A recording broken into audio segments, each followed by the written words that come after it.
피의자 신분으로 검찰에 소환된 이명박 전 대통령이 참담한 심정이라며 국민과 지지자들에게 죄송하다고 말했습니다. 이 전 대통령은 또 하고 싶은 이야기가 많지만 말을 아껴야 한다고 스스로 다짐하고 있다며 역사에서 이번 일로 마지막이었으면 한다고도 말했습니다. 이명박 전 대통령에 대한 검찰 조사가 10시간 넘게 계속되고 있습니다. 다스와 관련한 비자금 조성 조사에 이어 지금은 뇌물수수 혐의에 대한 조사가 진행되고 있습니다. 이 전 대통령은 여러 혐의에 대해서 자신은 모르는 일이라며 부인하고 있는 것으로 전해졌습니다. 트럼프 대통령이 북미 정상회담을 2달 앞두고 새 국무장관에 폼페이오 CIA 국장을 지명했습니다. 폼페이오 지명자는 강경파로 알려져 있지만 서훈 국정원장과 물밑 접촉을 통해 북미 정상회담을 이끌어냈기 때문에 남북 북미 정상회담에 큰 영향은 없을 전망입니다. 안희정 전 충남도지사의 수행비서 김지은 씨에 대한 음해성 글들이 온라인에서 계속 퍼지고 있습니다. 안 전 지사 밑에서 김 씨와 함께 일했던 동료들은 취재진을 만나서 해당 소문들이 모두 허위라고 했습니다. 정봉주 전 의원의 과거 측근인 닉네임 민국파가 실명과 얼굴을 공개하고 성추행이 벌어진 날 호텔에 간 사실을 양심에 따라 진술했다고 주장했습니다. 정 전 의원 측은 민국파가 당일 수행을 했다는 주장 자체가 거짓이라며 호텔에 간 사실도 없다고 거듭 반박했습니다. 세계적인 물리학자 스티븐 호킹 박사가 향년 76세로 타계했습니다. 몸이 마비되는 루게릭병을 앓으면서도 이를 극복하고 블랙홀과 관련한 우주론과 양자 중력 연구에 기여했다는 평가입니다. 문무일 검찰총장이 공수처 도입에 대해 위헌 소지가 있다고 말한 것과 관련해서 청와대는 이견을 조정하는 과정이라고 진화에 나섰습니다. 하지만 문 총장이 사실상 검찰 개혁에 반대하는 듯한 입장을 낸 걸 두고 민주당은 검찰을 강하게 질타했습니다. 기름 없이 달리는 일상으로 매일을 바꾸는 현대수소 전기차. 시청자 여러분, JTBC 뉴스룸을 시작하겠습니다. 하고 싶은 얘기가 많다. 그렇지만 말을 아끼겠다. 그리고 역사에서 이번 일로 마지막이 되길 바란다. 10년 넘게 지속되는 의혹 속에서 오늘 검찰의 피의자로 소환된 이명박 전 대통령은 과거에 썼던 새빨간 거짓말이란 표현만큼은 아니지만 이번에도 드러나지 않게 정치 보복이란 프레임을 내걸었습니다. 이 전 대통령은 지금 이 시각까지 10시간 넘게 조사를 받으면서도 모든 혐의를 부인하고 있는 것으로 전해졌습니다. 소환 조사는 오늘 한 번으로 끝나게 될 것이기 때문에 오늘 조사로 이 전 대통령은 갈림길에 서게 됩니다. 먼저 서울중앙지검 연결해서 조사 상황부터 알아보겠습니다. 한민영 기자. 자, 이제 10시간이 넘었습니다. 이 전 대통령 조사는 상당히 진행이 됐을 것 같은데 지금까지 전부 부인하고 있는 게 맞습니까? 네, 오늘 검찰 조사는 자동차 부품업체 다스가 이 전 대통령의 것인지를 묻는 것에서 시작됐습니다. 이명박 전 대통령은 다스는 내 회사가 아니고 경영에도 직접 개입한 적이 없다고 진술한 것으로 파악됐습니다. 이제까지 해왔던 주장들을 검찰 조사에서도 그대로 반복한 건데요. 검찰은 이 전 대통령의 진술과 상반된 객관적 자료들을 제시하며 이 질문을 다시 던지는 방식으로 조사를 진행했습니다. 예, 자, 아시는 것처럼 다스가 모든 의혹의 출발점이었는데 그렇다면 다스에서 파생된 뇌물죄를 포함해서 다른 혐의도 모두 부인하고 있는 거겠네요. 네, 이 전 대통령은 차명재산 의혹을 받는 도곡동 땅 등에 대해서도 자신의 재산이 아니라고 주장한 것으로 파악됐습니다. 다스가 BBK로부터 투자금 140억 원을 회수하는 과정에 국가기관을 동원했다는 이른바 직권남용 혐의나 대통령 기록물을 무단으로 반출해 영포 빌딩에 보관한 혐의 등도 모두 부인한 것으로 확인됐습니다. 특히 설령 그런 일이 있었다 하더라도 실무자가 한 일이지 자신이 지시하거나 보고받은 적이 없다는 게 이 전 대통령의 입장인 것으로 전해졌습니다. 예. 지금 이 시각 조사를 받고 있는 뇌물수수 혐의 역시 받은 바 없다는 기존의 입장을 되풀이하고 있는 것으로 파악됐습니다. 예, 예상했던 대로 진행이 되고 있는 것 같습니다. 근데 지금 아무튼 10시간이 넘어 11시간 가까이 조사를 받고 있는 상황이긴 한데 방금 얘기한 뇌물죄 부분, 이건 오후 늦게 조사가 시작됐다면서요? 네, 오늘 오후 5시 20분쯤부터 현재까지 송경호 특수 2부장이 돈과 관련된, 그러니까 뇌물수수 혐의 등에 대해 추궁하고 있습니다. 이팔성 우리금융지주 회장 등으로부터 110억 원대의 뇌물을 받았다는 혐의에 대해 조사를 받고 있는 겁니다. 예, 뇌물수수 혐의 역시 사실은 이 조사 내용이 굉장히 좀 방대할 것 같은데 이 전 대통령의 혐의가 워낙 많기 때문에 조사는 상당히 길어지겠군요. 네, 검찰은 핵심 질문을 정리해 묻고 있지만 이 혐의가 18개가량으로 많기 때문에 장시간 조사는 불가피하다는 입장입니다. 검찰은 앞서 이 전 대통령에게 조사가 늦어질 수 있다고 설명했는데 자정 이후 심야 조사가 이뤄질 것으로 보입니다. 예, 그러면 다시 불러서 조사할 가능성은 없겠군요. 네, 검찰은 소환 조사는 오늘 하루로 끝내겠다는 입장을 밝힌 바 있습니다. 이 전 대통령이 혐의를 부인할 것이라는 점도 예상했던 만큼 오늘 1회 조사를 끝으로 구속영장 청구 여부 등 사법 처리 방향을 결정할 방침입니다. 예, 한민영 기자가 전해드렸습니다. 검찰청 포토라인에선 이 전 대통령은 참담한 심정이라면서 국민들께 죄송하다고 말했습니다. 그러면서도 역사에서 이번 일이 마지막이 됐으면 한다면서 우회적으로 정치 보복을 강조하는 듯한 말을 남겼습니다. 이희정 기자입니다. 포토라인에선 이 전 대통령은 미리 준비한 발표문을 꺼내들고 먼저 참담하다고 말했습니다. 저는 오늘 참담한 심정으로 이 자리에 섰습니다. 무엇보다도 민생 경제가 어렵고 한반도를 둘러싼 안보 환경이 매우 엄중할 때 저와 관련된 일로 국민 여러분께 심려를 끼쳐드려서 대단히 죄송합니다. 국민과 지지자들, 자신으로 인해 피해를 본 사람들에게 사과한다고도 했습니다. 그리고는 우회적인 표현으로 검찰 수사에 대한 입장을 밝혔습니다. 전직 대통령으로서 물론 하고 싶은 이야기도 많습니다만은 말을 아껴야 한다고 스스로 다짐하고 있습니다. 정치 보복을 당하고 있다는 듯한 암시도 남겼습니다. 다만 바라건대 역사에서 이번 일로 마지막이 되었으면 합니다. 하지만 오늘 발언은 최근 두 번의 메시지와는 달랐습니다.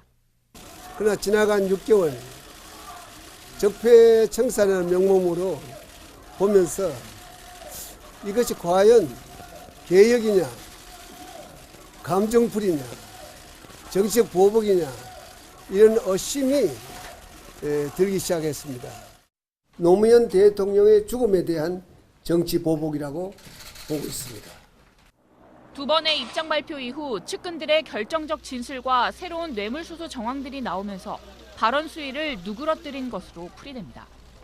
이 전 대통령은 뇌물 혐의를 모두 부인하는 것이냐, 다스는 누구 것이라 생각하냐는 등의 취재진 질문에도 답하지 않았습니다.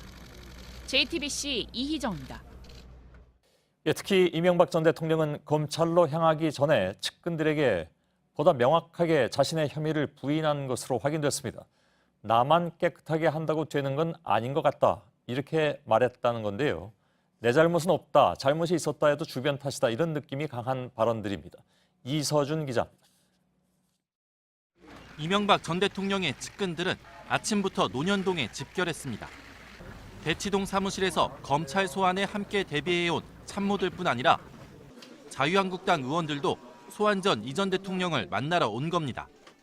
이 전 대통령은 검찰 청사로 향하기 직전까지 이들과 대화를 나눴는데 이 자리에서도 이 전 대통령은 결백을 주장했다고 한 참석자가 전했습니다. 나는 재벌들한테 돈 안 받고 깨끗하게 하려고 노력했는데 밑에 사람들이 어떻게 했는지는 모르겠다며 나만 깨끗하게 한다고 되는 건 아닌 것 같다고 말했다는 겁니다.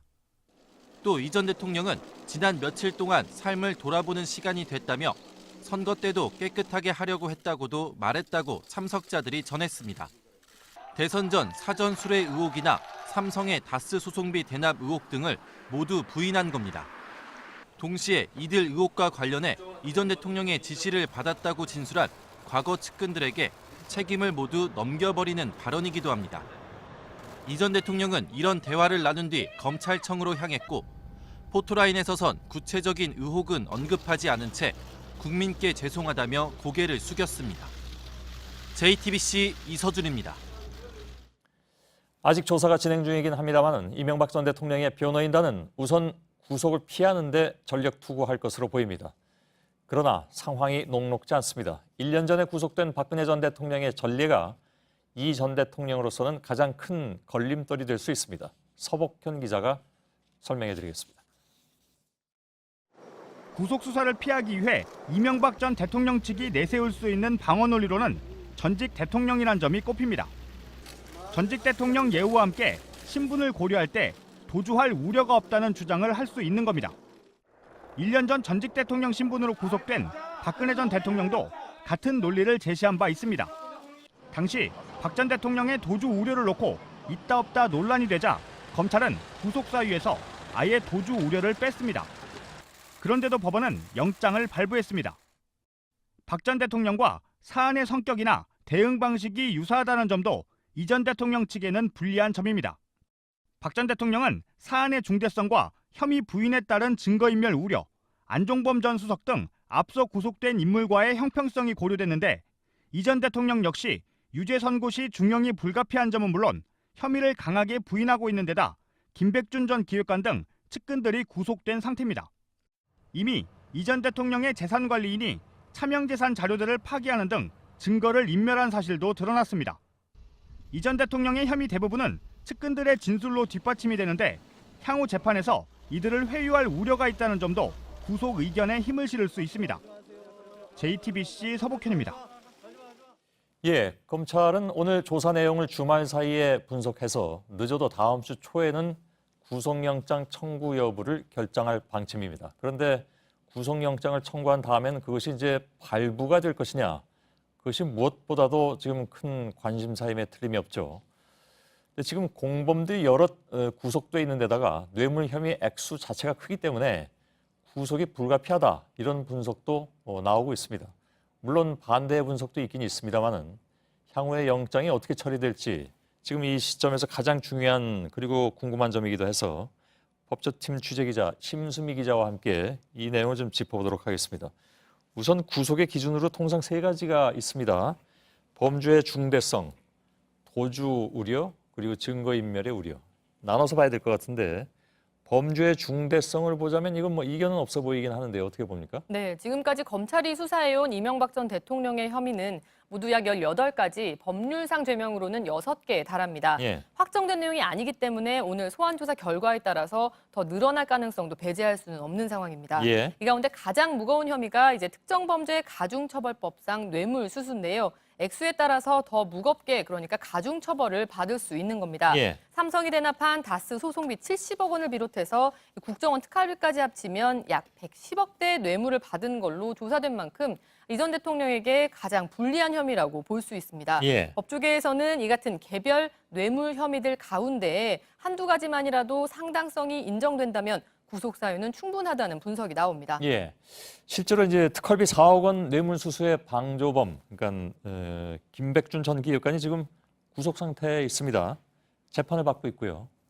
이 얘기 뭐 조금 이따가 좀 마저 좀 전해드려야 될 내용이 있긴 있습니다. 김백준 씨의 재판에 대해서는. 네. 예. 이렇게 공범들이 구속이 돼 있기 때문에 이명박 전 대통령이 불구속 수사를 받게 되면 형평성 논란이 일 수 있습니다. 예. 특히 대법원이 만든 양형 기준을 잠깐 보시겠습니다. 이 검찰이 수사한 이 전 대통령의 뇌물 혐의는 또 다른 가중처벌 기준들도 두루 충족한다는 분석이 나오는데요. 예. 일단 3급 이상 공무원이거나 또 2년 이상 장기간 또 업무 관련성이 높은 경우 형량을 무겁게 할 수 있습니다. 예. 특히 하급자인 김백준 등에게 범행을 시켰고 어쩌다 한 번에 그친 게 아니라 여러 차례에 걸쳐 뇌물을 받았기 때문에 선고 때 형량을 더 늘려서 처벌할 수 있는 특별 가중 사유에도 포함이 됩니다. 예. 검찰이 영장 청구를 결정하게 되면 이 같은 점도 판사에게 강조하게 될 텐데요. 재판부가 어떻게 판단하느냐에 따라서 영장 발부 여부에도 영향을 줄 것으로 보입니다. 예.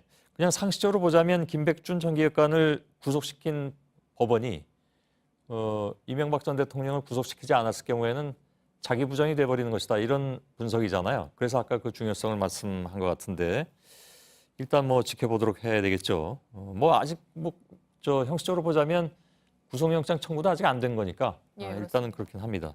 일각에서 불구속 목소리가 나오기도 한다고 아까 말씀드렸는데 도주의 우려는 일단 거의 없다고 봐야 되잖아요. 지금 전직 대통령이기 때문에 도주의 우려가 없지 않느냐라는 목소리가 나오는 것이고요. 예. 또 이 불구속 필요성을 주장하는 입장에서는 이미 검찰 수사가 충분히 돼 있는 만큼 더 이상 인멸할 증거도 없지 않느냐라는 논리도 펴고 있습니다. 예. 지난해 박근혜 전 대통령 측이 이 구속영장 실질심사에서 주장했던 것과 같은 취지입니다. 예. 자, 증거인멸 우려. 그게 정말 없을 것이냐 하는 부분에 있어서는 이견이 많이 있습니다. 네, 검찰은 사실 증거인멸 우려가 대단히 크다고 판단하고 있습니다. 예. 2007년부터 4차례의 검찰과 특검 수사를 받으면서 이 핵심 참고인들을 빼돌리거나 혹은 재산관리인들에게 거짓 진술을 종용했던 정황이 최근에서야 뒤늦게 드러났기 때문입니다. 예. 또 전직 대통령이라는 이 막강한 영향력을 통해서 핵심 참고인들을 위축시킬 가능성도 여전한 상황입니다. 지난해 검찰은 박 전 대통령에 대해 구속영장을 청구하면서 이런 이유를 들었습니다. 예. 유죄로 인정되면 중형이 불가피하고 또 공범이 구속 상태로 재판을 받고 있으며 혐의를 부인하는 등 증거인멸 우려가 크다는 겁니다. 예. 이 세 가지 이유는 이 전 대통령의 현재 상황과 거의 비슷합니다. 예.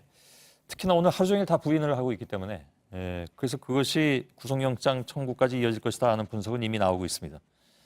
알겠습니다. 심수미 기자였습니다.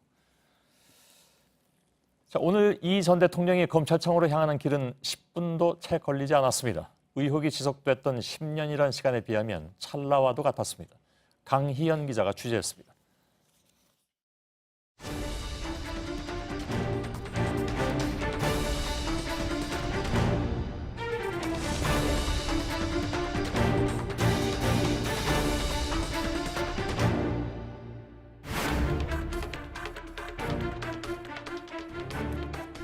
새벽 6시 이명박 전 대통령 자택 창문에 커튼이 드리워 있습니다. 어두운 자택은 담장밖 취재진들이 밝힌 불빛과 대조를 이룹니다. 날이 밝자 권성동 의원, 이재호 전 의원 등 이 전 대통령 측근들이 속속 모여듭니다. 측근들이 떠나고 10분 뒤 이 전 대통령은 검은색 차량을 타고 자택을 나섰습니다. 차량은 경찰 경호를 받으며 텅 빈 도로를 달렸습니다. 논현역과 반포역을 지나고 이후 교대역 사거리와 서초대로를 거쳐 중앙지검에 도착했습니다. 거리는 5km가 채 안 됐습니다. 이 전 대통령이 검찰 수사를 받은 건 지난 2008년 BBK 특검 때가 마지막입니다. 꼬리곰탕을 먹으며 1시간 동안 면담에 그쳐 비난을 받았습니다. 포토라인에 선 이명박 대통령은 준비한 발언을 마친 뒤 곧바로 조사실로 향했습니다. 처음 다스 실소유주 논란이 제기된 지 10여 년. 자택에서 검찰청까지 걸린 시간은 단 10분도 되지 않았습니다. JTBC 강희연입니다. 앞서 검찰을 연결해서 전해드린 것처럼 이 전 대통령은 여전히 혐의를 부인하고 있습니다. 정직하고 떳떳하게 살아왔다는 과거의 주장을 되풀이하고 있는 셈입니다. 그러나 이번 수사 과정에서는 다스 비자금 등 굵직한 의혹 외에도 서울시 뉴타운 개발 정보를 빼돌린 의혹이 제기된 회사가 사실상 이 전 대통령의 것이라든지 2007년 경선 무렵 마치 수금하듯이 돈을 받아 챙긴 개인 비리 혐의도 줄줄이 포착됐습니다. 검찰은 이와 같은 혐의에 대한 물증도 제시하면서 이 전 대통령을 계속 압박하고 있습니다. 강현석 기자의 보도입니다. 이명박 전 대통령은 숱하게 제기된 의혹에도 떳떳하다고 주장해왔습니다.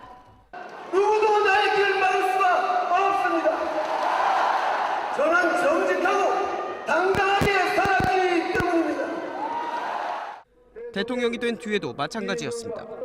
청와대 확대 비서관 회의에서 당시 정권이 돈을 받지 않는 선거로 탄생한 도덕적으로 완벽한 정권이라고 한 겁니다.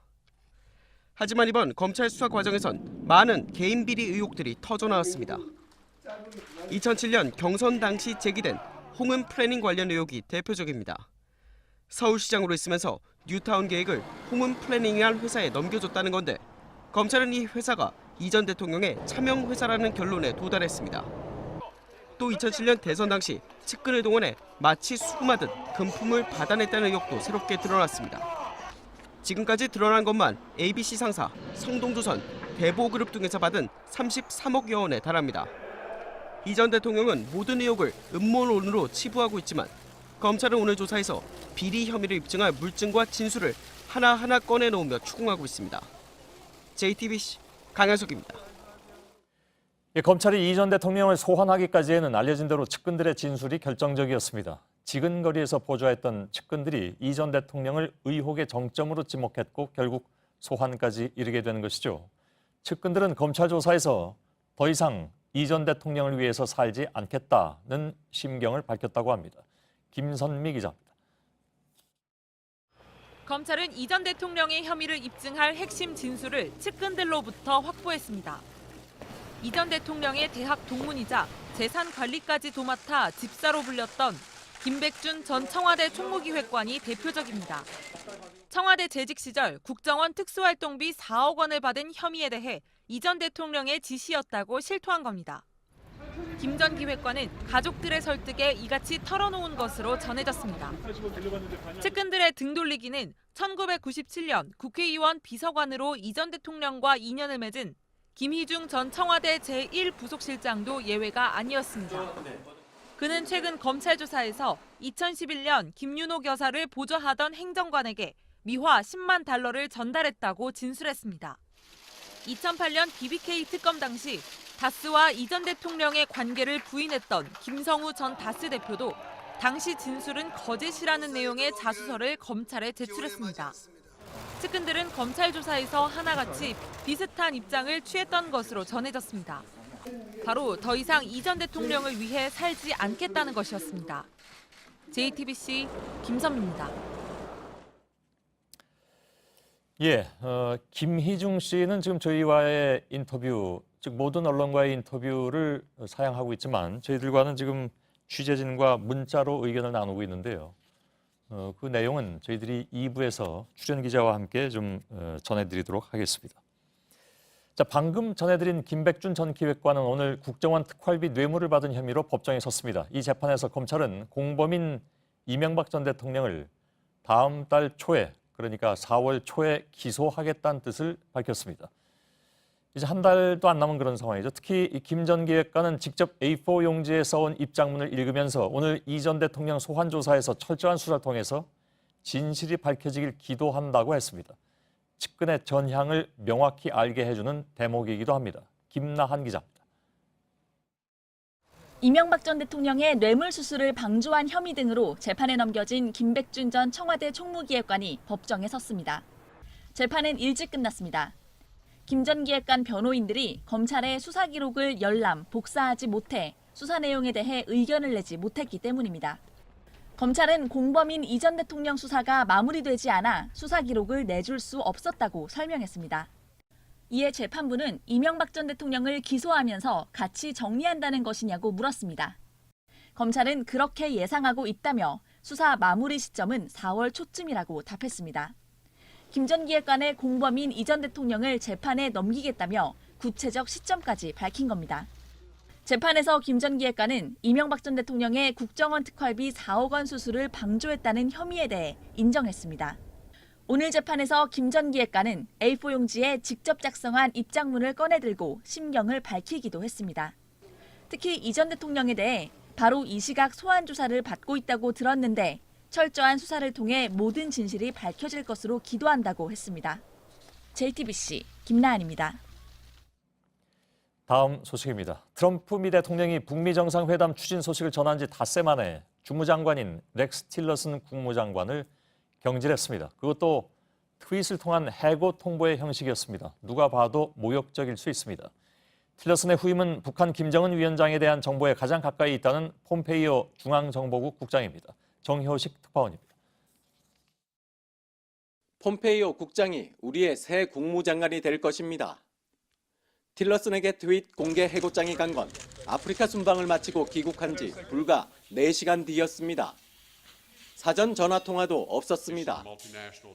미국 CNN은 내각 서열 1위 국무장관을 자신의 TV 리얼리티 쇼 유행어 넌 해고야처럼 쫓아냈다고 전했습니다. 틸러슨은 북미 대화 추진 과정에서도 철저히 소외됐습니다. No, I really didn't discuss it very much with him, honestly. I made that decision by myself. 국무부 사인자 골드스타인 공보차관도 함께 해고됐습니다. 틸러슨은 장관직을 유지할 의사가 강했다, 경질 이유도 모른다는 항의 성명을 발표했다는 이유에서입니다. 틸러슨은 그간 파리 기후협약 탈퇴, 이란 핵합의 파기 등 주요 정책에서 대통령과 충돌했습니다. 트럼프의 미국 핵 강화 발언에 대해 트럼프는 멍청이라고 불렀다는 보도를 끝내 부인하지 않은 것도 앙금이 쌓인 대표적 사례로 지적됐습니다.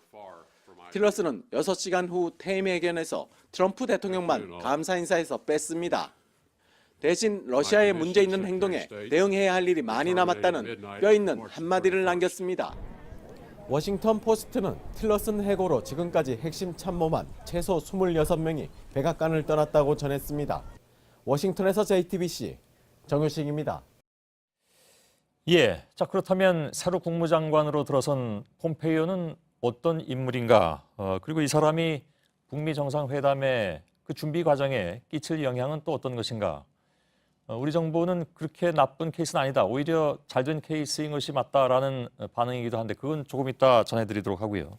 방금 여러분들께 소식을 전해드린 워싱턴의 정효식 특파원을 연결해서 폼페이오의 북미 정상회담 과연 어떻게 흘러갈지 좀 짚어보도록 하겠습니다.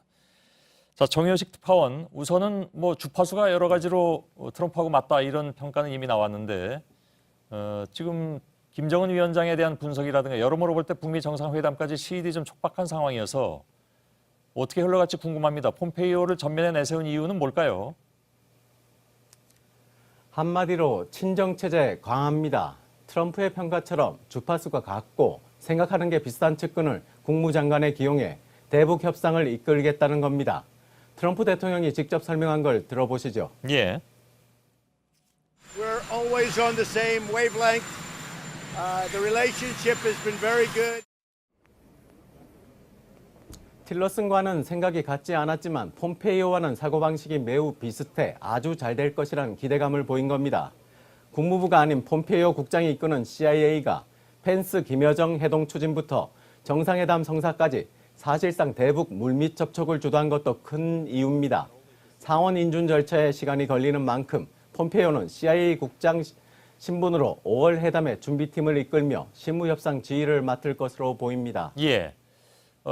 대표적인 매파이기 때문에 일부에서는 혹시 이제 이게 강대강으로 가다 보면 일을 그르치지 않겠느냐 하는 우려도 나오고 있는 것 같은데 현지 반응은 어떻습니까? 네, 폼페이오는 지난해 북한 정권 교체론을 공개적으로 언급할 정도로 매파인 건 맞습니다. 그런데 트럼프 대통령도 사실 강경한 건 마찬가지입니다. 예. 폼페이오를 두고 같은 얘기를 트럼프보다 2배 빨리 하는 사람이란 평가가 나오는 것도 비슷한 맥락입니다. 대신 폼페이오는 정상회담 추진에 대해선 경계심을 보였던 다른 참모들과 달리 대통령이 김정은을 만날 만큼 배짱을 가졌다며 반겼던 적극 추진파입니다. 예. CNN은 트럼프 대통령이 폼페이오를 기용한 건 북한에 대해 강한 팀을 원했기 때문이라고 했습니다. 예. 트럼프의 마음을 읽어서 오히려 신속한 대화에 도움이 된다 이런 평가가 있는 모양이죠?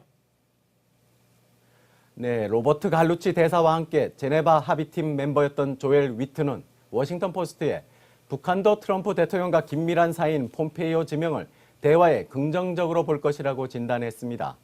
폼페이오 스스로도 최근 북한 지도자 김정은은 아직 젊지만 국가를 통솔하는 능력을 갖고 있다며 CIA 성격 분석 자료를 통해 김정은에 대해 매우 잘한다고 자신했습니다. 한 번도 마주한 적 없는 북미 정상 간 회담의 승부처는 김정은에 대한 정보에 달려있고 그것의 키를 폼페이오가 쥐고 있다는 겁니다. 틸러슨에 이어 맥메스터 국가안보보좌관 등 핵심 참모진에 대한 추가 인사 가능성이 보도되고 있는데 선제 타격론을 신봉하다시피 하는 볼턴 전 유엔 대사의 기용 가능성 등을 우리로선 예의 주시해야 할 것 같습니다. 예, 알겠습니다. 워싱턴의 정효식 특파원이었습니다. 자, 그러면 우리 정부는 어떻게 보고 있는지 좀 살펴보죠. 정부는 북미 정상회담에 적극적으로 나선 트럼프와 호흡이 잘 맞는 폼페이오의 지명이 나쁘지 않다 이런 입장입니다. 특히 CIA 출신이어서 서훈 국정원장과의 협조도 그동안처럼 잘 될 것이다 이렇게 보는 시각이 많습니다. 안의근 기자의 보도입니다. 최근 남북 정상회담과 북미 정상회담이 합의를 이루는데 서훈 국정원장과 폼페이오 지명자 간 비공개 채널이 결정적인 역할을 했습니다. 폼페이오 지명자가 대북 문제의 강경파로 분류되지만 두 정상회담을 준비하는데 나쁠 게 없다는 분석이 나오는 이유입니다. 트럼프 대통령이 북미 대화에 적극적인 상황에서 트럼프와 호흡이 맞는 인물이 국무장관이 됐다는 점도 긍정적입니다. 이전 틸러슨 장관 때보다 대통령 국무장관 팀워크가 훨씬 나아질 걸로 보이고요. 하원 의원을 6년간 지냈기 때문에 향후 제재 완화 국면에서 의회를 설득하는 데도 도움이 될 것으로 보입니다. 폼페이오는 우리 측 카운터파트인 강경화 외교부 장관과는 물론이고 서훈 국정원장과도 활발하게 물밑 조율을 할 것으로 전망됩니다. 틸러슨 전 장관과 회담을 하기로 했던 강경화 외교부 장관은 내일 예정대로 미국을 방문해 설리번 장관 대행과 정상회담 준비 문제 등을 논의하기로 했습니다. JTBC 안의근입니다. 이런 가운데 오늘 좀 눈에 띄는 일이 있었는데요. 재외 우리 공관 행사에 북한 대사가 참석하는 것이 대단히 이례적인 일인데 그런 일이 있었습니다. 한반도 해빙 분위기 속에 동유럽에서 남북한 간 외교 격전지로 불리는 불가리아에서 이런 일이 있었는데 박상욱 기자가 전해드리겠습니다. 루멘 라데프 불가리아 대통령이 아시아 국가 대사들과 악수를 나눕니다. 한국 대사관 관저에서 열린 오찬 행사입니다. 이들 중 김일성, 김정일 부자 배지를 단 인물이 눈에 띕니다. 북한 외무성 군축평화연구소 소장 등을 역임한 북한 대사 차관일입니다. We are extremely glad to see the leadership of the countries working together to stabilize the region and to develop the peace further. 불가리아 한국 대사관 관저에 북한 대사가 방문한 건 이번이 처음입니다. 불가리아는 북한 외교의 동유럽 거점으로 정권 최측근 인사들이 대사로 임명되었습니다.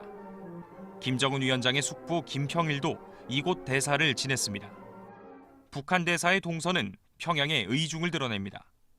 신부남 한국 대사와 나란히 앉아 화기애애한 분위기를 연출한 차 대사는 방명록에 우리는 하나의 민족이라며 북남 관계와 조국 통일의 새 역사를 써나가게 되길 바란다는 글을 남겼습니다. 대사관 측은 당초 불참 의사를 밝혔던 차 대사가 오찬 행사 전날 뒤늦게 참석 의사를 밝히고 관저를 찾았다고 설명했습니다. JTBC 박상욱입니다. 안희정 전 충남지사에게 성폭행당했다고 주장하는 두 번째 피해자가 검찰에 고소장을 냈습니다. 이미 예고했던 대로입니다. 검찰은 곧 안 전 지사를 다시 소환한다는 방침입니다. 박준우 기자입니다. 안희정 전 충남지사에게 성폭행을 당했다고 주장하는 두 번째 피해자가 검찰에 고소장을 냈습니다. 더 좋은 민주주의 연구소 연구원 A씨입니다. 그러니까 죄명 정도는 저희 위력추행, 위력가는 강제추행 포함되어 있고요. A씨는 지난해 1월 호텔에서 성폭행 당하는 등 1년여에 걸쳐 모두 7차례 성폭력을 당했다고 주장했습니다.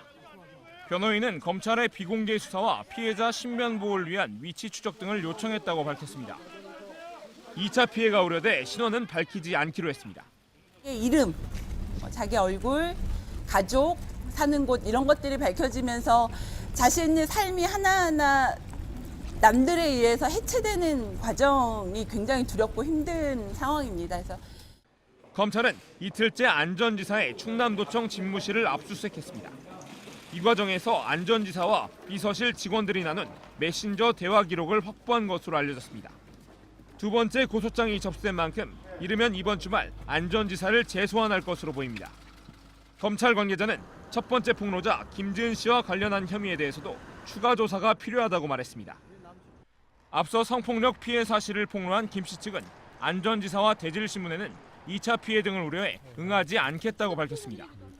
JTBC 박주우입니다. 오늘 안희정 전 지사를 고소한 여성은 법적 대응과는 별도로 언론 인터뷰는 하지 않겠다는 입장입니다. 김지은 씨는 본인의 의지로 자신의 얼굴과 이름을 밝혔지만 2차 가해가 너무나 심각하기 때문입니다. 어제 일부 소개해드렸지만 김지은 씨에 대한 각종 비방과 음해글은 온라인에 빠르게 퍼지고 있습니다. 안 전 지사는 물론이고 김 씨를 가까이서 지켜본 동료들은 관련 소문들이 모두 허위 사실이라고 밝혔습니다. 윤재영 기자입니다. 김지은 씨가 성폭행 피해를 당했다고 처음 폭로한 인터뷰 기사의 댓글창입니다. 안희정 전 지사와 김 씨가 불륜 관계였을 것이다. 김 씨에게도 문제가 있었을 것이다 등 추측성 댓글이 눈에 띕니다. 최근까지 안 전 지사 밑에서 김 씨와 일했던 동료는 해당 소문이 철저히 왜곡됐다고 말했습니다. 수행 비서로서 모든 사적인 감정을 배제하려고 항상 노력을 하는 사람이었어요. 사심이 드러나는 순간이 하나라도 기억이 났어야 정상이라고 생각을 하는데 진짜 없었거든요. 그런 팬으로의 마음이 없으면 그 후보를 대통령 만들겠다라고 일을 할 수는 없죠. 우리가 흔히 생각하는 사생으로서의 행동은 전혀 없었다고 저는 하고 캠프 전체 모든 사람들을 모욕하는 말이라고. 누군가의 사주를 받았다는 의혹도 황당하다는 입장입니다. 어느 누가 그런 자기의 인생 전체와 혹은 생명까지도 내걸고 누가 그것과 베네핏을 교환하나요? 4번의 성폭행이 이뤄지게 된 배경은 차기 대권주자였던 안 전 지사가 그만큼 절대적인 위치에 있었기 때문이라고 봤습니다. 이걸 거절하면 수행해서 잘리겠지 이런 수준이 아니고 이해관계가 얽힌 사람이 수천 수만 명 된다는 걸 수행조사니까 누구보다도 잘 알잖아요. 위력을 행사한 적이 없다고 하는 말 자체가 좀 오불성탄인 것 같아요. 김 씨에 대한 2차 가해가 잔인하다고도 입을 모았습니다. 그리고 실제로 한 번 도움을 요청했다가 거절당했었고 조회사가 그만두면 그 측근들 정보라인들 다 자동 면직되거든요. 아니 사람들은 어떻게 저렇게 잔인하게 얘기할 수 있지? JTBC 윤재영입니다. 정봉주 전 의원의 성추행 의혹을 둘러싼 공방에 대한 수사가 시작된 가운데 정 전 의원의 측근이었던 닉네임 민국파가 자신의 실명과 얼굴을 공개하고 당일에 호텔에 간 게 맞다고 거듭 주장했습니다. 정 전 의원 측은 사실 무근이라는 입장입니다. 이윤석 기자입니다. 민국파란 닉네임으로 정봉주 전 의원의 팬클럽 대표로 활동했던 정대일 씨가 자신의 실명과 얼굴을 공개하고 입장문을 내놨습니다. 정 씨는 렉싱턴 호텔에서 무슨 일이 있었는지 알지 못하고 피해자의 신원도 알지 못한다며 다만 그날 호텔에 간 사실을 양심에 따라 진술했을 뿐이라고 주장했습니다. 또 자신이 고소 대상에서 제외된 것에 대해서도 의문을 제기했습니다. 앞서 정 씨는 인터넷 언론 프레시안을 통해 2011년 12월 23일 정봉주 전 의원을 수행할 당시 서울 여의도 렉싱턴 호텔에 갔던 사실이 있다고 주장한 바 있습니다. 정봉주 전 의원은 당일 정 씨가 수행을 한 사실 자체가 없다고 거듭 반박했습니다. 정 전 의원 측 변호인은 기초적인 것만 확인해도 사실관계에 어긋난다는 걸 알 수 있다고 주장했습니다. 또 정대일 씨를 고소 대상에서 제외한 건 피해 사실 제보를 갖고 다투는 게 아니기 때문이라고 덧붙였습니다. 서울중앙지검은 정 전 의원이 프레시안 기자 등을 고소한 사건을 공안 2부에 배당하고 서울지방경찰청에서 수사하도록 지휘했습니다. 프레시안 박세열 편집국장은 미디어 오늘과의 인터뷰에서 정 전 의원을 명예훼손 혐의로 고소하는 방안을 검토 중이라고 밝혔습니다. JTBC 이윤석입니다. 방송통신심의위원회가 성폭력을 고발하는 미투 운동과 관련해서 2차 가해에 해당하는 게시글에 대해 단호하게 대처하겠다고 밝혔습니다. 최근 실명으로 자신의 피해를 밝혀온 여성들은 물론이고 그 가족들의 명예까지 훼손하는 비방글과 음해성 댓글이 급증하고 있기 때문입니다. 방심위는 심의 절차와 함께 포털 사이트 등 관련 사업자에게 자율 규제가 신속하게 이루어지도록 안내할 방침입니다. 이런 가운데 내연관계 여성에게 공천 특혜를 주었다는 의혹을 받아온 박수현 전 청와대 대변인은 오늘 충남지사 예비후보 자진 사퇴를 선언했습니다. 출마 의지를 굽히지 않아온 박 전 대변인을 여당 지도부가 결국 설득한 셈입니다.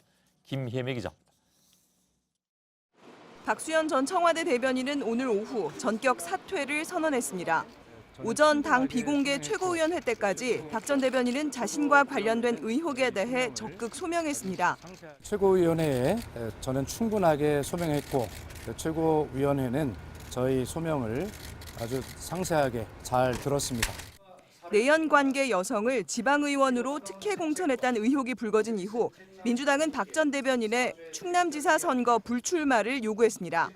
하지만 박 전 대변인은 의혹을 제기한 전 부인과 당원 오모 씨가 음해를 하고 있다며 예비후보 사퇴를 거부해왔습니다. 그러나 당 지도부가 지방선거를 앞두고 당 전체에 미칠 악영향을 우려해 설득에 나섰고 결국 박 전 대변인도 뜻을 굽힌 것으로 알려졌습니다.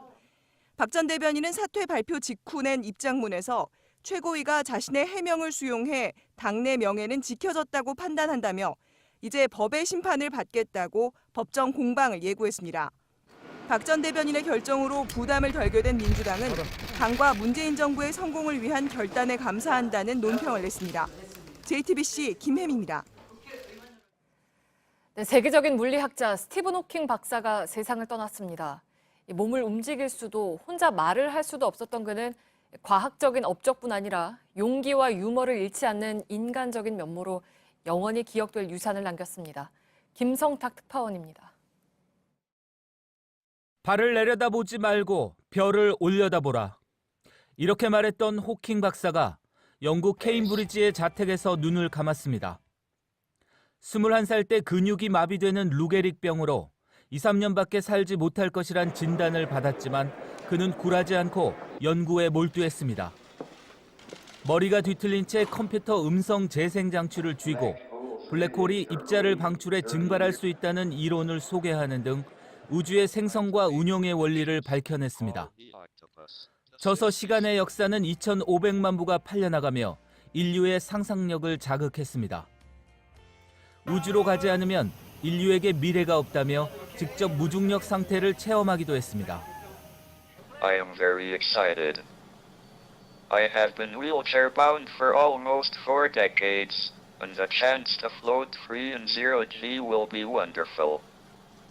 See you in zero G. 뉴턴의 뒤를 이어 케임브리지대 루카시안 석좌 교수를 맡아 과학 대중화에 기여한 그는 심슨 가족 등 유명 TV 프로그램에 출연하는 등 유머를 잃지 않고 삶에 대한 깊이 있는 성찰로도 영감을 줬습니다. 기후변화와 불평등 등에도 목소리를 내는 사회활동가이기도 했습니다. 가정생활은 순탄치 않았습니다. 대학에서 만난 제인 와일드와 결혼해 세 자녀를 뒀지만 이혼했고 자신의 간호사와 재혼했으나 2006년 헤어졌습니다. 그의 사랑과 인생은 영화 사랑에 대한 모든 것으로 제작됐습니다. 호킹의 세 자녀는 아버지가 사랑하는 사람들이 살고 있지 않다면 우주는 대단한 곳이 아닐 것이라고 말했다고 전했습니다. 런던에서 JTBC 김성탁입니다. 재무성의 대규모 문서 조작이 발각돼서 진퇴 위기에 놓인 아베 정권이죠. 그런데 이런 조직적인 문서 은폐가 처음이 아닙니다. 야당은 조작 내각이라고 몰아세웠습니다. 하지만 아베 총리는 오늘도 자신과 부인은 전혀 관련 없다고 했습니다. 윤서령 특파원입니다. 정부 문서 14개에서 300곳 이상의 조작. 국회에선 아베 총리는 모리토모 학원 문제는 자신과 관련이 없다고 부인했습니다. 드러난 문서 조작은 시인하면서도 책임질 일은 없다는 입장입니다. 書き換え前の文書を見ても、私の妻が関わっていないということは明らかでありました。 이틀 전 대국민 사과를 했을 때보다 도리어 당당해진 모습입니다. 아베 정권에서 행정문서를 은폐했던 건 드러난 것만 벌써 4번째입니다. 아베 키즈 이나다 도모미 방위상은 남수단 평화유지군의 민감한 기록이 파기됐다고 둘러댔다가 거짓으로 들통나 사임했습니다. 아베 총리 친구의 대학인 가케학원에 특혜를 주었다는 이른바 총리의 의향 문건도 괴문서 취급을 받았지만 사실로 드러났습니다. 가장 최근에는 노동과 임금 관련 잘못된 데이터가 없다고 했는데 지하 창고에서 무더기로 발견됐습니다. 야당은 아베 내각은 은폐가 체질인 정권이라며 조작 내각이라고 비판의 강도를 키웠습니다. 이런 가운데 부인 아키에 씨는 야당의 바보 같은 질문에 남편이 힘들겠다는 글에 좋아요를 눌러 논란을 확산시키고 있습니다. 도쿄에서 JTBC 윤서령입니다. 세월호 선체 절단물을 수색하던 도중 사람의 것으로 추정되는 뼈 한 점이 발견됐습니다. 세월호 현장에서 유골로 추정되는 뼈가 발견된 건 작년 11월 이후 처음입니다. 해양수산부는 발견된 뼈의 길이가 15에서 20cm 정도의 크기라며 신원을 확인하기 위한 정밀 조사를 위해서 국립과학수사연구원에 의뢰할 예정이라고 밝혔습니다. 문무일 검찰총장이 어제 국회에 출석해서 고위공직자 비리수사처 공수처 도입에 대해 위헌 소지가 있다는 말을 했었죠. 여당은 아직도 검찰이 정신을 못 차린다면서 강도 높게 질책했습니다. 그리고 청와대가 오늘 이견을 조율하는 과정이라며 진화에 나섰습니다. 안지현 기자입니다. 문무일 검찰총장이 어제 국회에서 정부의 사법개혁의 방향과 다른 목소리를 냈습니다. 공수처가 도입되는 과정에 지금 삼권 분립에서 어긋나는 헌법적인 규정에서 어긋나는 몇 가지가 있습니다. 그분들을 빼고 논의를 해야 되지 않을까.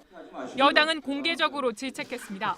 공수처 도입과 관련해서는 그냥 지나가기를 바라는 마음이라는 느낌이 들었고, 수사권 조정과 관련해서는 아직도 검찰의 밥그릇만을 지키겠다는 놀부 신보가 사법개혁의 대상인 검찰이 정부 여당과 다른 목소리를 내고 있다는 지적에 대해 청와대 핵심 관계자는 오늘 서로 다른 목소리가 나올 수밖에 없고 하나하나 조정하는 과정이라고 진화에 나섰습니다.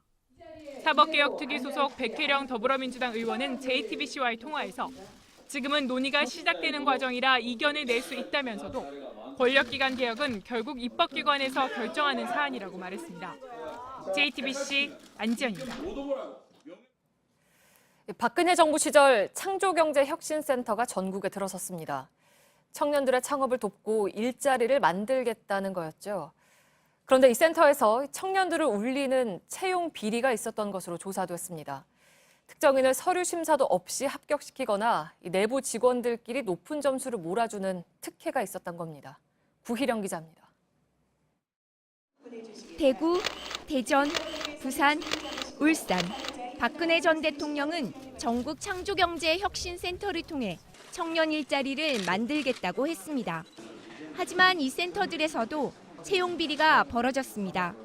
중소벤처기업부 조사 결과 관련 공공기관 및 단체 중에서 창조경제혁신센터를 포함해 30곳에서 채용 비리 140건이 드러났습니다. 센터의 채용 비리 형태는 다양합니다. 서류 심사도 건너뛰고 내부 직원들끼리 무조건 높은 점수를 주거나 공고 없이 특채를 한 경우도 있습니다. 소상공인과 중소기업을 도와야 할 공공기관도 채용 비리를 저질렀습니다. 소상공인 시장진흥공단에선 옛 직장 동료를 계약직으로 뽑은 뒤 곧 정규직으로 바꿔줬습니다. 중소기업 유통센터는 인사부서가 아니라 지인이 면접을 받습니다. 중소기업 모태펀드를 운영하는 한국벤처투자도 예외는 아니었습니다. 중기부는 대구 창조경제혁신센터 등 5곳을 수사해달라고 경찰에 요청했습니다. JTBC 구희령입니다. 우리나라 모굴 스키를 대표하는 최재우, 김지현 선수가 평창 올림픽이 끝난 지 보름여 만에 영구 제명됐습니다. 최근 출전한 대회에서 음주와 추행 및 폭행을 한 혐의로 두 선수의 선수 자격을 박탈했다고 대한스키협회가 밝혔습니다. 온누리 기자입니다. 최재우와 김지현은 평창 올림픽을 마치고 일주일 만에 일본에서 열린 스키 월드컵에 출전했습니다. 그런데 대회가 한창이던 지난 3일, 음주 후 숙소에 들어와 여자 선수들에게 같이 술을 먹자고 했고 이 과정에서 폭행도 이어졌습니다. 스키 대표팀은 두 선수가 문제를 일으키자 다음 날 남은 경기를 뛰지 않게 하고 바로 귀국 조치했습니다. 대한스키협회는 이틀 전 상벌위원회를 열어 두 선수를 영구 제명했습니다. 징계 사유는 대회 기간 음주 그리고 추행과 폭행입니다. 진행하는 과정에서 신체 접촉이 있었고 이게 여자 선수들이 하지 말아라고 이제 했을 때 멈춰야 되거든요. 피해자는 최재우를 고소했고 경찰은 다음 주 최재우를 불러 조사할 예정입니다. 최재우 측은 친한 친구들이라 거리낌이 없었을 뿐 추행 의도는 없었다며 무리를 빚어 죄송하다고 밝혔습니다. JTBC 온누리입니다. 네, 서울 홍익대 근처에서 미군 2명이 택시기사를 폭행해 경찰에 붙잡혔습니다. 시비가 붙었고 몸싸움으로까지 번졌습니다. 오선민 기자입니다. 비상등을 켠 택시가 문을 연 채 도로에 서 있습니다. 문이 닫히는가 싶더니 다시 열리고 승객이 차 밖으로 나옵니다. 곧이어 택시기사와 건장한 남성 승객은 서로 삿대질을 하며 시비가 붙습니다. 따라 내린 여성 승객이 싸움을 말려보지만 오히려 시비에 말려듭니다. 택시기사는 여성 승객의 손을 치고 여성은 소지품으로 기사를 때립니다. 남녀 승객은 모두 주한미군 소속 군인이었습니다. 홍대 클럽에서 술을 마신 미군 일행은 숙소로 가기 위해 올라탄 택시에서 약 10분간 실랑이를 벌였습니다. 지나가던 사람들이 말려보지만 몸싸움은 쉽게 끝나지 않았습니다. 경찰이 출동한 뒤에도 둘을 말리기가 쉽지 않습니다. 미군 측은 타가지고 요금을 얼마나 달라고 했다. 그 돈 가지고 시비가 된 거다. 승객들은 택시기사가 과도한 요금을 요구했다고 주장했고 기사는 서울 택시가 아니라서 내리라고 했을 뿐이라고 해명했습니다. 경찰은 미군 2명을 폭행 혐의로 불구속 입건했습니다. JTBC 오선민입니다. 네, 미세먼지를 일으키는 물질인 질소 산화물을 비롯한 많은 대기오염 물질이 자동차 배기가스에 포함돼 있죠. 환경당국이 공회전을 줄이기 위해서 올해는 특수장비까지 단속에 동원했습니다. 백일현 기자입니다. 열화상 카메라를 들이대자 흰 배기구에서 빨갛고 노란 연기가 나오는 게 보입니다. 연기의 중심, 주변, 테두리 온도도 표시됐습니다. 공회전을 안 했다면 바닥도로처럼 파란색으로 나타날 텐데 배기가스 때문에 온도가 올라간 겁니다. 과태료 5만 원 부과 사실을 알리자 운전자는 불쾌함을 감추지 못합니다. 점검문이 없잖아요, 아저씨. 면허증을 안 가졌다고요. 격렬하게 항의하는 운전자도 있습니다. 보시라고 여기 들어가서. 아니 이건 이 안에 찌푸리가 보시라고. 여기 가지 마세요. 그래도 50차량 배기구에 손을 대고 초시계로 시간을 재던 과거에 비해 증거가 확실해졌습니다. 멱살잡이라든가 심한 욕설이라든가 열화상 카메라에는 온도도 나오고 아무래도 마찰이 많이 줄어든 것 같습니다. 서울시에서 발생하는 초미세먼지의 37%는 교통부문에서 나오는 것으로 조사됐습니다. 공회전을 줄이면 미세먼지도 그만큼 감소합니다. 승용차가 하루 10분 공회전하면 약 1.6km를 주행할 수 있는 연료가 낭비됩니다. 서울시는 미세먼지가 심한 3월 한 달간 관광지나 주차장 등에서 집중 단속을 벌여 적발 시 경고 없이 바로 과태료를 부과할 계획입니다. JTBC 백일원입니다. 예비군 훈련에 불참해 4차례 벌금을 내고도 또다시 훈련에 나가지 않은 30대 회사원에게 징역 6월의 실형이 선고됐습니다. 법원은 송모 씨가 법정에 출석하지 않았고 수사 과정에서 동대장이 훈련에 참석하지 않아도 된다고 했다는 등 터무니없는 변명을 하며 반성하지 않아서 실형을 선고했다고 밝혔습니다. 미국 유나이티드 항공 국내선 여객기에서 현지 시간 12일 승무원의 지시로 기내 선반 안에 뒀던 승객의 반려견이 숨지는 일이 벌어졌습니다. 미국 언론들은 선반 안에 3시간 넘게 갇혀있던 반려견이 질식사한 것으로 보인다고 전했습니다. 유나이티드 항공은 좌석 초과 예약을 이유로 승객을 폭력적으로 퇴거시키는 등 잦은 논란을 빚어왔습니다. 서울시가 18세기 조선 후기 도성 대지도와 최근 지적도를 비교해서 원형 그대로 남아있는 한양 도성 내 옛길 620개를 찾았다고 밝혔습니다. 이 가운데 방문 가치가 있는 길을 서울 옛길 12경으로 선정했는데 인왕산을 바라보며 풍류를 즐기던 옥류동천길, 명성황후의 생가 감구당이 있던 안국동천길 등이 포함됐습니다. 푸른 하늘에 하얀 렌즈 모양 구름 소용돌이가 타임레스에 담겼습니다. 얼음으로 조각난 겨울바다는 이번 겨울 한파를 실감나게 보여줍니다. 또 가뭄에 드러난 보령 후의 분홍빛 바닥도 신비롭죠. 기상청이 올해로 35회를 맞는 기상기후 사진전에 제출된 2,900여 점의 작품 가운데 44점을 수상작으로 선정했습니다. 수상작은 3월 20일부터 분당의 자월드 그랜드홀에서 전시됩니다.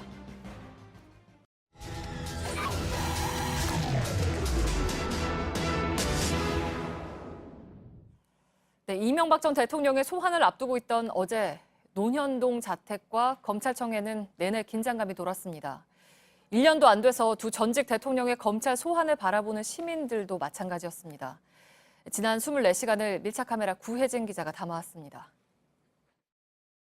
대략 30분쯤 뒤에 이명박 전 대통령이 이곳 중앙지검 정문을 지나게 됩니다. 이 전 대통령이 지나게 될 이 길 아래에는 꽃길을 걸어 감옥을 가자는 안내를 시민단체가 붙여놨는데요. 이 한켠에는 시민단체가 기자회견을 하고 있고 또 사방에는 피켓을 든 사람들이 이명박 대통령의 구속을 촉구하고 있습니다. 하지만 이명박 전 대통령이 예상했던 정문이 아닌 서문을 통해 들어가자 기다리던 시민의 목소리가 커집니다. 이 전 대통령 집권 5년 동안 피해를 봤다는 사람이 대부분입니다. 평소에 모은돈 갖다 투자했다가 하루아침에 날린 사람들이 대부분입니다. 쓸데없이 그 4대강 그 수리비로 몇천억씩 날아가는 거. 용산 참사 유가족과 쌍용차 노조원들은 눈시울을 붉혔습니다. 국가폭력으로 인해서 많은 노동자들이 지금 고통받고 있습니다. 그들의 어쨌든 삶은 살았어야 되는데 그렇지 못했던 이 한쪽에선 이 전 대통령을 여전히 지지하는 목소리도 있습니다. 열심히 일했지만 이렇게 어떤 정치 보복으로서는 느껴지고요. 많은 돈을 가졌다고 하는데 전혀 저는 믿고 싶지 않고. 이 전 대통령의 자택 앞에서는 이른 아침부터 1인 시위가 시작됐습니다. 역사적인 날이라서 여기에 분위기에 동참하고 싶었습니다. 인근 일부 주민은 피로를 호소합니다. 구속이고 말고 상관이 없어요. 저랑은 너무만 비즈니스. 좀 동네 주민이 편하게 사는 세상이 됐으면 좋겠습니다. 이 전 대통령이 소환된 검찰청은 전날부터 긴장감이 감돌았습니다. 이명박 전 대통령이 도착했을 때 어디에 서서 말을 할지 이렇게 하루 전에 포토라인을 그려놓습니다. 신문, 방송과 외신을 비롯해 100여 명의 취재진들의 취재 경쟁이 치열하기 때문에 미리 카메라가 넘어오지 못하는 선을 이렇게 그려놓고 누가 먼저 자리를 맡을지는 추첨으로 결정하고 있습니다. 취재진의 접근을 허용하는 선을 두고 신경전도 벌어집니다. 이거 지금 왜 치시는 건데? 안 돼, 이거 안 돼요. 떼세요. 아니 그럼 싱크가 어떻게 떠요? 자리 경쟁도 치열합니다. 11번 한결에 추첨된 기자들이 뛰어가 자리를 맡습니다. 비슷한 시각 자택 앞도 상황은 마찬가지입니다. 소환 전날 저녁 8시가 가까워진 시각입니다. 이 제 뒤로 보시면 이 경비병력 수십여 명과 취재진들로 자택 앞 골목이 가득 메워져 있고요. 현재 이 자택 안에 이명박 전 대통령이 있다고 알려져 있는 상황인데 이 집 안에 불은 거의 다 꺼져 있고 이 창문마다 커튼도 다 쳐져 있습니다. 대치동 개인 사무실과 변호인단 사무실도 평소와 달리 불이 꺼져 있었습니다. 마침내 취재진 앞에 나타난 이 전 대통령. 1분 10초 동안 낭독한 대국민 메시지에 시민의 표정은 엇갈립니다. 안타까운데 그것도 당연히 밟아야 되는 수순 같아요. 더 좋은 나라가 돼야 되니까. 이번 기회를 발판 삼아서 그런 부분들이 다시는 일어나지 않도록 해야 되고 그렇게 해서 완전히 단절하기 위해서는 더 철저하게 조사를 해야 되고 1년도 안 돼 전직 대통령 2명이 검찰 조사를 받는 모습. 이를 지켜보는 시민들의 표정은 엇갈리지만 대부분의 마음은 비슷해 보입니다. 제대로 된 조사와 심판으로 이런 일이 다시는 반복되지 않기를 바라는 기대입니다. 밀착 카메라 구혜진입니다. The world has stopped turning on its axis. I repeat, the world has stopped turning. Let's go! The power of the foot will propel the planet back into its proper motion.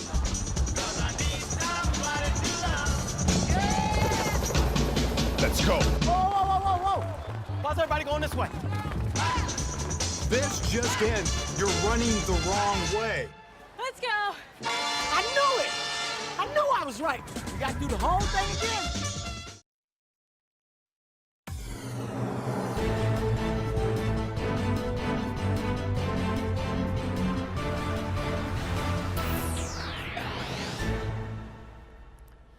뉴스룸의 앵커 브리핑을 시작하겠습니다. 끔찍하고 엉망진창인 이 행성의 상태에 대해서 사과합니다. 그러나 여긴 언제나 엉망이었죠. 좋았던 옛날은 존재한 적이 없습니다. 제가 드리는 말씀이 아니고 미국 작가 커트 보니것이 한 대학 졸업식에서 했던 말입니다. 그는 시대를 뛰어넘어 모든 청춘이 사랑했던 작가였습니다. 졸업식 연사로도 인기가 많아서 보니것의 졸업식 축사만을 모은 책이 출간되기도 했더군요. 그는 어설프게 위로하려 들지 않았습니다. 있는 그대로의 현실을 시니컬하게 풍자했고 절대로 사과하지 않는 세상을 이야기했습니다. 끔찍하고 엉망진창인 이 행성. 이어지는 미투와 오늘 아침 검찰 조사를 받게 된 5번째 전직 대통령의 모습과 함께 다시 떠오르는 문구였습니다. 전직 대통령도 수사할 수 있다는 사실 자체가 민주주의의 진보임을 이성적으로는 알고 있지만 어찌하여 우리에겐 행복한 전직 대통령이 그리도 없는가? 짧았던 붉은 꽃이 지고 난 뒤에 참혹함은 짙고도 길어서 오히려 보는 이들의 마음을 절망하게 만드는 것인지도 모르겠습니다. 얼마 전에 개봉한 리틀 포레스트의 원작 만화에는 이런 문구가 등장합니다. 삶은 나선 그 자체일지도 모른다. 같은 곳을 뱅글뱅글 도는 것처럼 보여도 원은 차츰 크게 부풀고 그렇게 조금씩 나선은 커지겠지. 느리고 더디고 똑같은 것 같지만 끊임없이 갈망한다면 천천히 앞으로 나아감을 작가는 이야기하고 있었습니다. 역설적으로 본다면 커트 보니것의 졸업식 축사 역시 마찬가지의 의미를 품고 있었을지도 모르겠습니다. 이 끔찍하고 엉망진창인 행성에서 버텨온 것은 지금의 세대만으로도 충분하니 다음 세대들이라도 이 엉망진창의 세상에서 하루빨리 졸업하기를 바라는 마음. 또한 속뜻은 다를 수도 있겠으나 오늘 검찰에 출석한 그 역시 졸업을 이야기했습니다. 역사에서 이번 일로 마지막이 되었으면.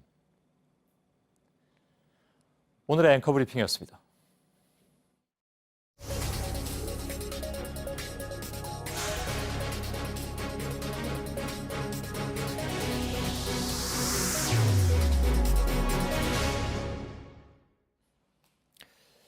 예, 이명박 전 대통령은 오늘 오전 9시 반 검찰에 소환돼서 지금까지 조사를 받고 있습니다. 일부에서 이미 전해드렸습니다만 이명박 전 대통령은 혐의 전부를 지금 부인하고 있죠. 저희 취재진이 파악을 해본 결과 이 전 대통령은 자신에게 제기된 뇌물죄 등의 혐의에 대해서 오히려 측근들이 한 일이다. 이렇게 책임을 모두 떠넘기고 있다고 하는군요.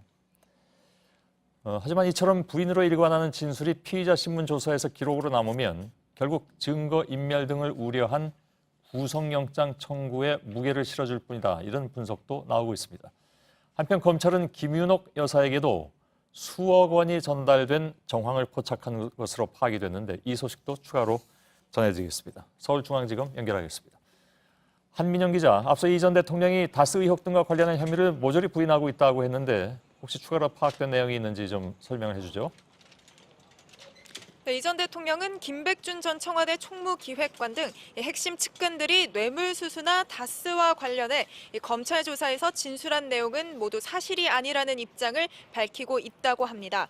만약에 설령 그런 일이 있었다 하더라도 모두 측근들이 알아서 한 일이라는 취지로 진술하며 사실상 책임을 전가하고 있는 것으로 파악됐습니다. 예. 검찰은 준비된 질문을 이어가고 있지만 이 전 대통령은 부인하는 취지의 답변을 계속 표현만 바꾸고 하고 있다고 합니다. 예, 어제 저희들이 그런 말씀을 드렸는데 검찰과 이 전 대통령 간의 싸움이 아니다. 그러니까 이 전 대통령과 그 측근들과의 싸움이다. 이런 말씀을 드렸었단 말이죠. 근데 바로 그런 현상이 지금 나타나고 있는 것 같습니다. 의혹의 출발점인 다스에 대한 조사가 오전부터 이어졌는데 그에 대한 답변에 대해서 혹시 취재된 내용이 있습니까?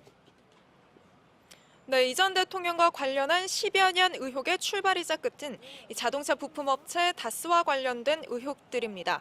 하지만 검찰이 준비한 다스와 관련된 모든 질문들에 이 전 대통령은 자신의 입장만 강조해 아침 조사 시작부터 오후 관련 조사가 마무리될 때까지 문답은 평행선을 유지한 것으로 파악됐습니다. 이 전 대통령 입장에선 다스를 자신의 것으로 인정하는 순간 모든 것을 잃게 되는 셈이어서 오늘 조사에서도 다스는 형 이상은 회장의 것이라는 점을 강조했다고 합니다. 예, 자 이렇게 계속 전부 부인하고 있는 상황인데 검찰은 뭐라고 얘기를 합니까? 네, 검찰이 이 전 대통령에 대한 조사를 오늘 한 번으로 끝내겠다는 입장을 밝힌 바 있는데요. 이 때문에 미리 준비한 수백 개 질문엔 광범위한 수사를 통해 확보한 증거와 진술들이 담겨 있었습니다. 따라서 검찰은 이 전 대통령의 혐의 부인은 이미 예상했던 만큼 필요한 질문을 계속하면서 부인으로 일관하는 피의자 신문 조서를 기록에 남길 방침입니다. 예. 방금 한 얘기가 무슨 뜻입니까? 그러니까 부인으로 일관하는 피의자 신문 조서를 받는다. 어떤 의미가 있는 거죠? 이 전 대통령의 혐의는 검찰이 공범으로 판단한 인물들의 구속영장이나 공소장에 기재된 내용들이기도 합니다. 지금까지 나온 혐의는 110억 원대 뇌물수수 혐의와 350억 원대 횡령 혐의 등으로 검찰의 통상적인 구속영장 청구 기준에 부합합니다. 이 때문에 검찰 안팎과 이 전 대통령 측 모두 관심을 갖는 건 구속영장 청구 여부인데요. 광범위하게 드러난 혐의에 대해 완강히 부인한다면 구속영장 청구의 주요 이유가 되기 때문에 지금까지 이처럼 계속 부인을 하면 이렇게 부인으로 일관하는 신문 조서는 영장 청구에 더 무게를 실어주는 것으로 볼 수 있습니다. 예. 이 전 대통령이나 그 변호인들이 이 사실을 모를 리는 없는데 이 시간 이후에 어떻게 대처하는지 좀 보도록 하죠. 그리고 조금 전에 김윤옥 여사와 관련해서 새로운 의혹도 파악된 것이 있다고 했는데 어떤 내용입니까? 앞서 검찰은 이팔성 전 우리금융지주 회장이 이상득 전 의원에게 8억 원, 이상주 삼성전자 전무에게 14억 5천만 원을 전달했다고 기록한 메모를 확보했는데요.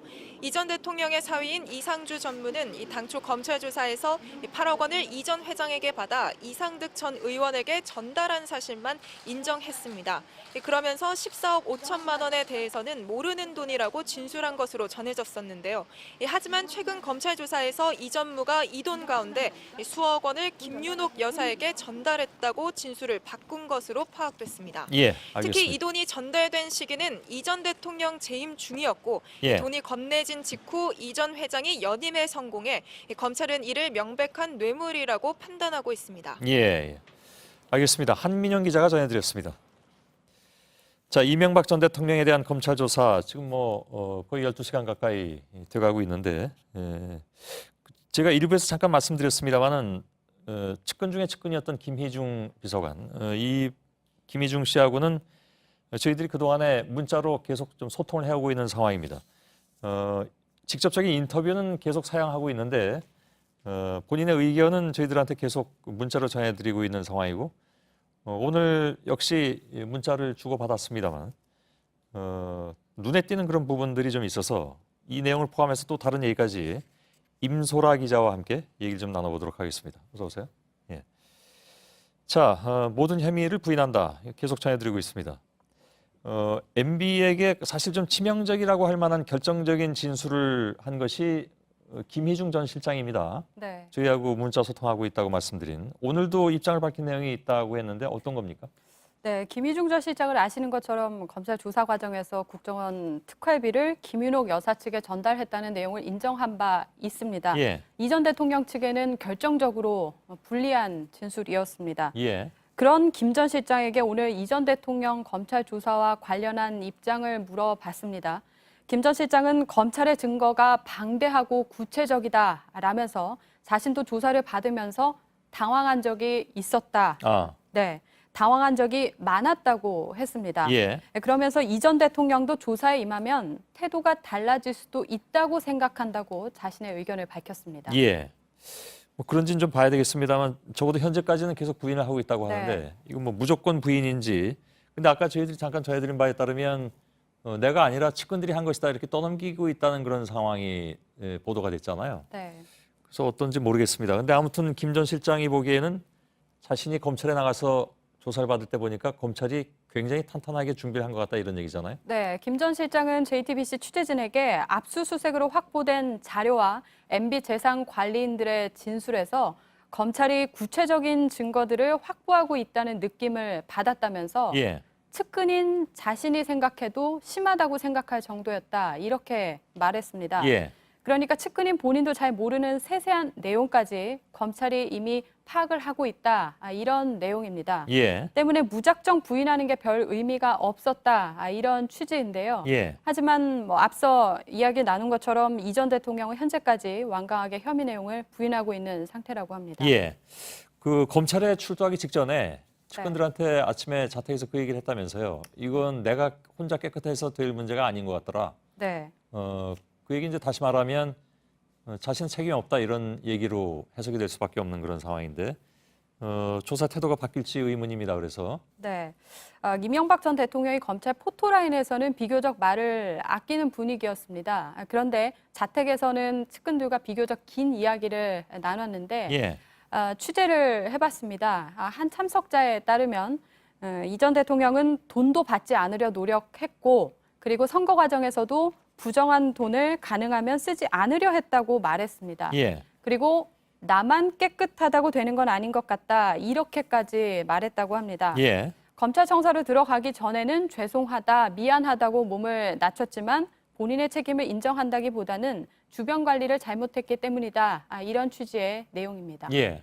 뭐 지난번에 박근혜 전 대통령의 입장하고 거의 같은 거라고 봐도 되겠죠? 네, 그렇습니다. 박근혜 전 대통령이 국정농단 사태에 대한 언론의 의혹 보도가 나오자 최순실을 알고 지냈지만 전혀 문제가 없다는 취지로 엄정 대응 입장을 밝힌 적이 있습니다. 예. 그런데 JTBC의 태블릿 PC 보도가 나온 이후에는 입장을 바꿨는데요. 잠깐 들어보시죠. 예. 개인적 인연을 믿고 제대로 살피지 못한 나머지 주변 사람들에게 엄격하지 못한 결과가 되고 예. 그러니까 이 전 대통령도 정치 보복을 일관되게 주장을 해왔는데 최근에는 본인은 모르는 일이고 주변 관리를 못했다는 입장을 밝히고 있는 것으로 보입니다. 예. 오늘 이명박 전 대통령이 검찰에 출석하면서 미리 준비한 A4 용지에 이렇게 써놓은 내용을 읽어내려가지 않았습니까? 네. 근데 뭐 밑줄 친 부분도 있었고 네. 빠진 부분도 있었다고 들었는데. 네, 그렇습니다. 제가 잠깐 사진을 준비를 해봤는데요. 예.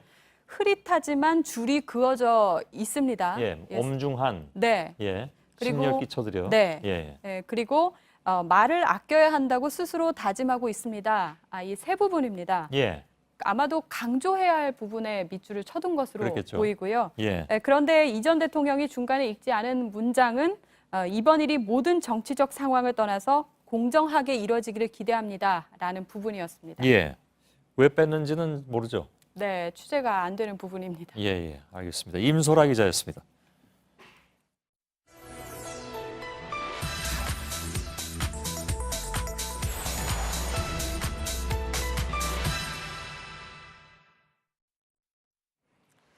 네, 최근 언론 보도를 통해서 나온 이명박 전 대통령 측의 두 가지 주장입니다.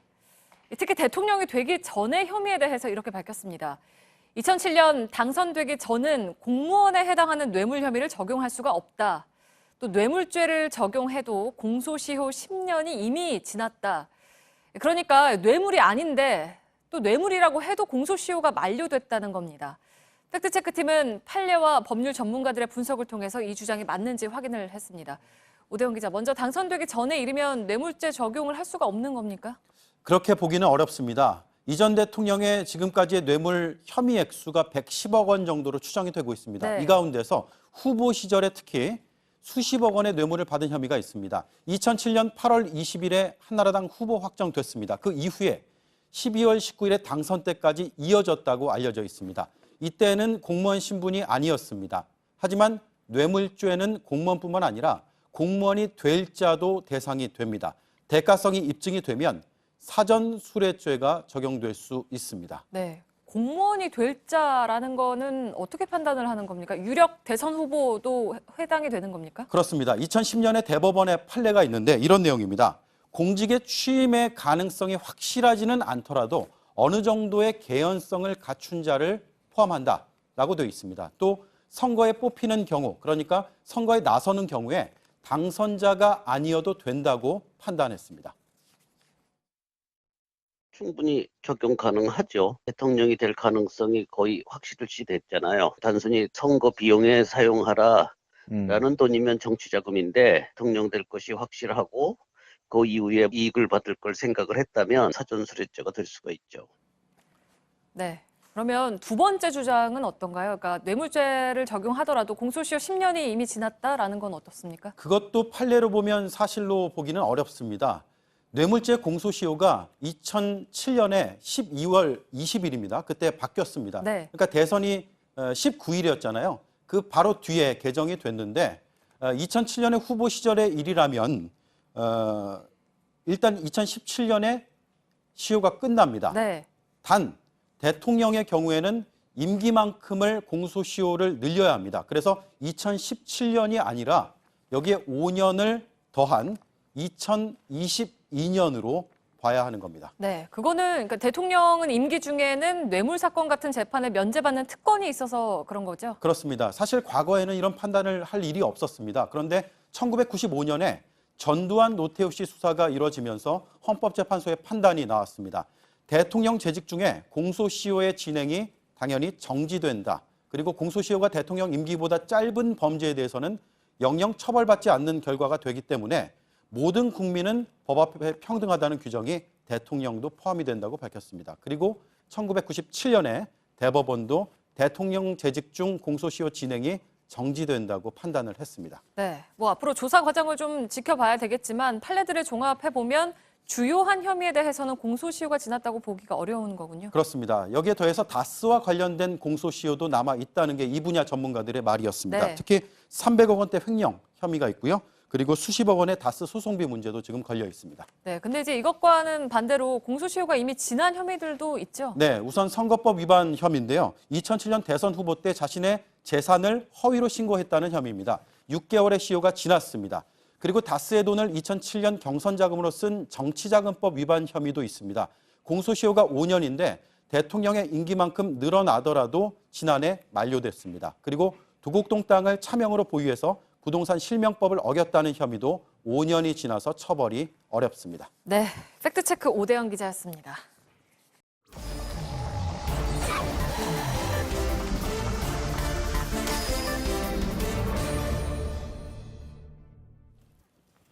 비하인드 뉴스 시작하겠습니다. 박성태 기자가 나와 있습니다. 어서 오세요. 예. 첫 번째 키워드 열까요?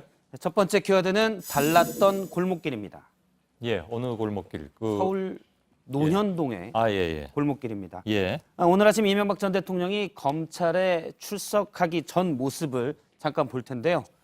상당히 한산한 모습입니다. 가운데는 한산하고요. 취재진은 물론 많고요. 예, 취재진은 예. 물론 많았고요. 현장 취재 기자에 따르면 오늘 이명박 전 대통령을 지지하는 일반 시민의 지지 모습은 한 사람도 없었다고 오른쪽 합니다. 구석에 보면 그 구속하라고 쓴 팻말을 든 시민들은 보이네요. 예, 구속하라는 시민들은 많았는데 예. 이 전 대통령을 응원하는 시민은 한 사람도 없었는데요. 현장 기자에 따르면 현지에서 경비를 맡은 경찰들도 약간 함가해 보일 정도였다고 예. 합니다. 1년 전 박근혜 전 대통령이 검찰에 출석하기 전 모습을 잠깐 보면 그때 뭐 당시 복잡했죠? 예, 삼성동 예. 자택 앞에는 많은 지지자들이 와서 약간 지지하는 모습을 보이기도 했었습니다. 그러고 보니까 거의 꼭 1년이네요. 예. 어쨌든 3월 21일이고요.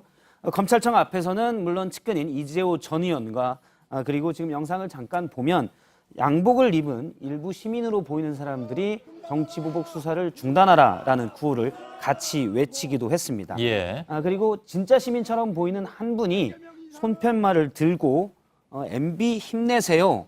일하신 것 기억합니다. 고맙습니다라고 딱 한 분이 저 팻말을 들고 있었는데요. 예. 주변에서 다른 분의 관심을 좀 받기도 했습니다. 예. 뭐 물론 퇴임한 지 5년 정도 된 것도 이제 이유가 되겠지만 예.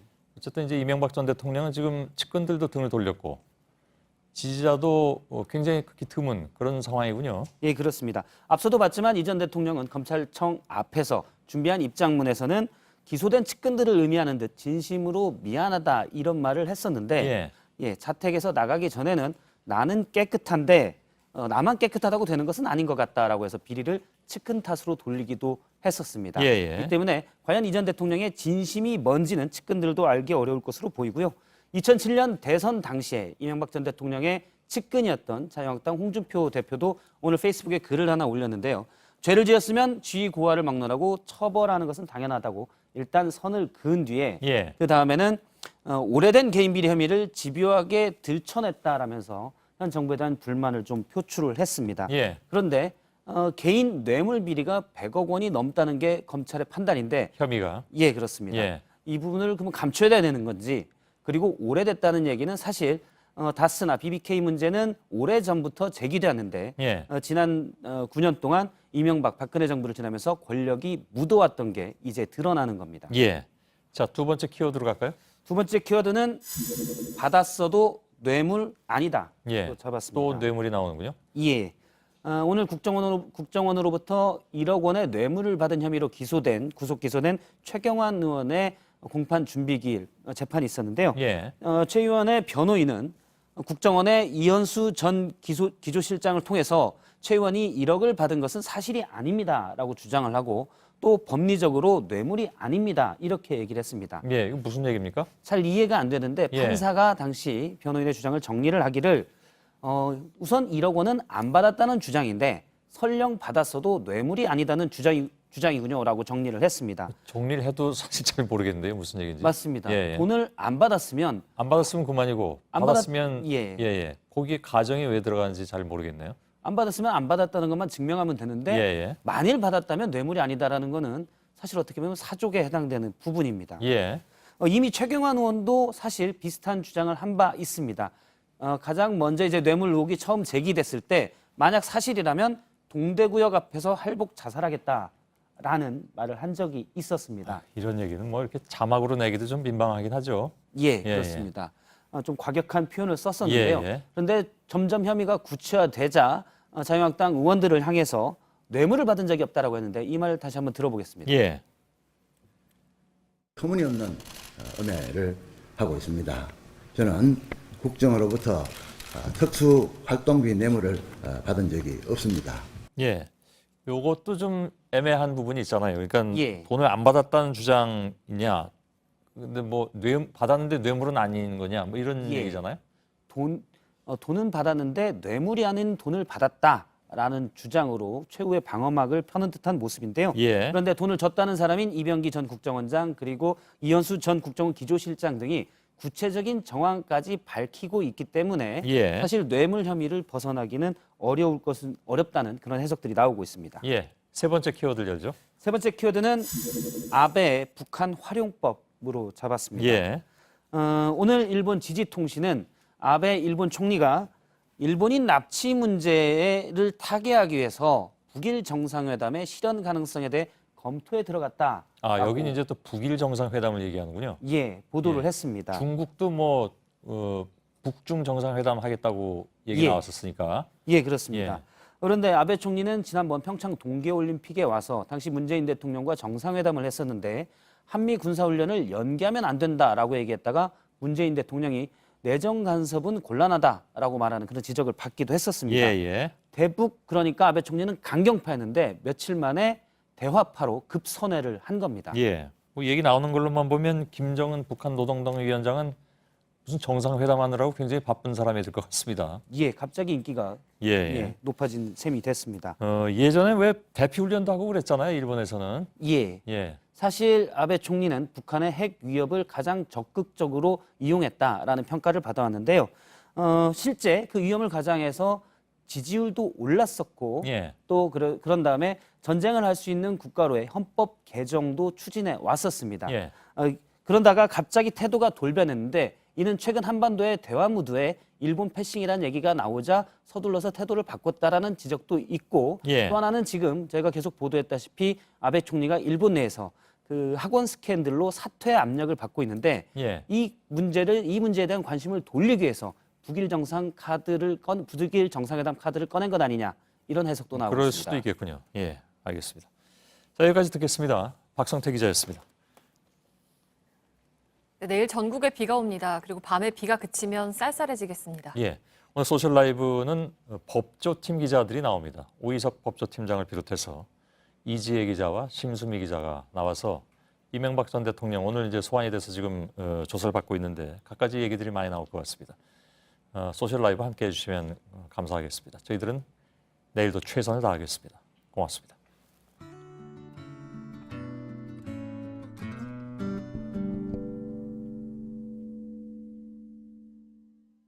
I heard some news from a friend of mine, struggling with the woes of life, just broken down as rain kept steady pouring.